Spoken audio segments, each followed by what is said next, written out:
A very good morning to my dear lecturer, Madam Nanzira Nasir. Today I and my group member, Nazatun Najah binti Asih, going to present about why knowledge management project or knowledge management program fail in an organization. So here we have 6 reasons of why knowledge management program or project fail in an organization. So myself, I will explain about 3 reasons, and my group member Nazatun Najah will explain another 3 reasons. So here the first reason for the failure of knowledge management project is lack of measurement system in the organization. It's a fact that for any process to succeed, there needs to be a well-defined measurement system for measuring its effectiveness. Knowing for sure that something works out of the box, it's a great initiative for employees to contribute. The reason why a lot of knowledge management initiatives fail is because the measurement system are either absent or they mitigate the wrong initiative by measuring the wrong things. They often measure the bottom line result while they should really be aimed at measuring the KPI and should allow for a full 360-degree assessment. For knowledge management to benefit from the metrics, business should evaluate contribution and utilization of company knowledge in pursuit of profitability versus the competitors. So here we have few examples on why measurement is important. By keeping us honest about the goals we're trying to accomplish, measurement remind us of what is the most important and prevent us from straying too far from the big picture vision laid out in the knowledge management business case. The second example would be data helps the organization to recognize problems and course correct when a knowledge management tool or approach is not working as planned. The third example is if the organization is able to show evidence of knowledge management's effect on the business, the knowledge management program will be better protected during future organizational changes or cost-cutting efforts. The second reason is lack of incentive to use the system. A lot of managers tend to make the mistake of rewarding employees that submit the newest knowledge articles, while adding information to the knowledge base repository is important. This is the biggest reason junk gets collected in this repository, making it hard to find the relevant information. Teams need to be wary of incentivization based on the number of articles and activity. Instead, the goal should be incentivized based on metrics like which articles are the most used, which support topics have the most positive feedback from the customers, which topics are the most helpful, and so on. If the organization is in the wrong habit of promoting activity as well, then they should try flipping it out to incentive based on focus on outcomes to see the difference. For even better results, organizations should tie this in with employees' performance reviews, rewarding with compensation for the best content pieces.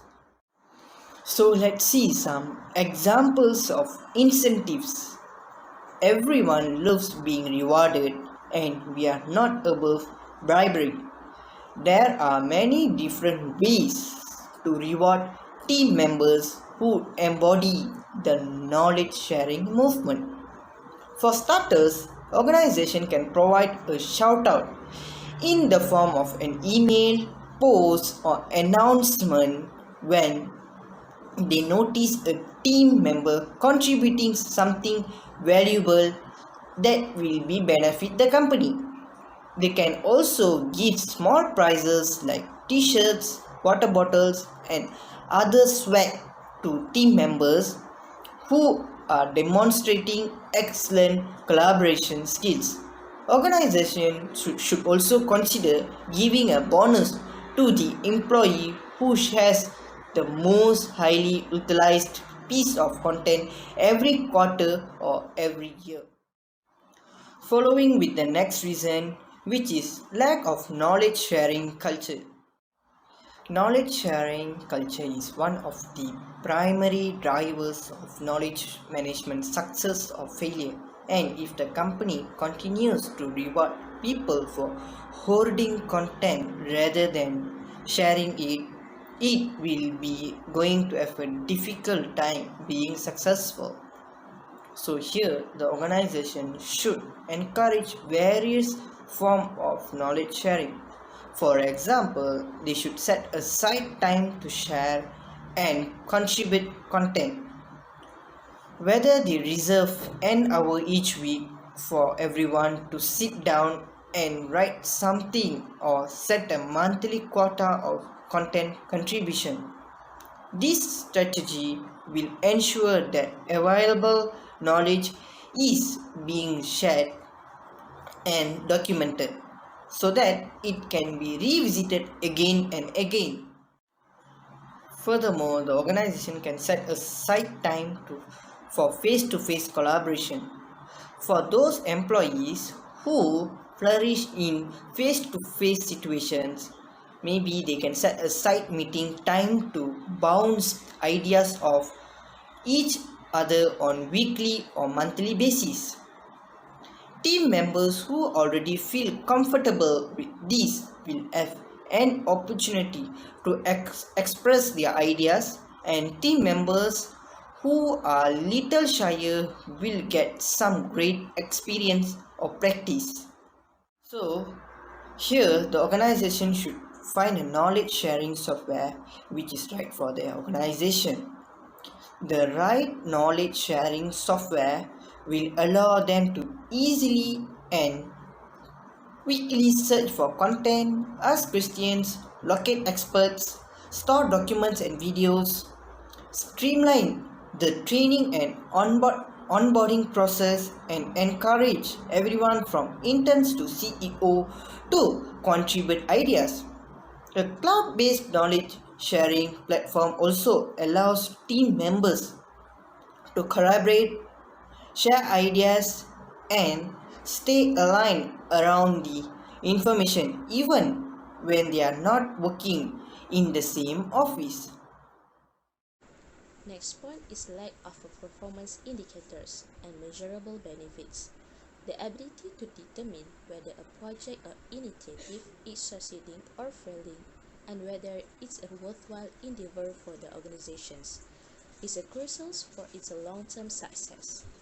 Performance indicators are therefore required to assess progress, devise improvements, and compare one's own situations to that of a different organizations.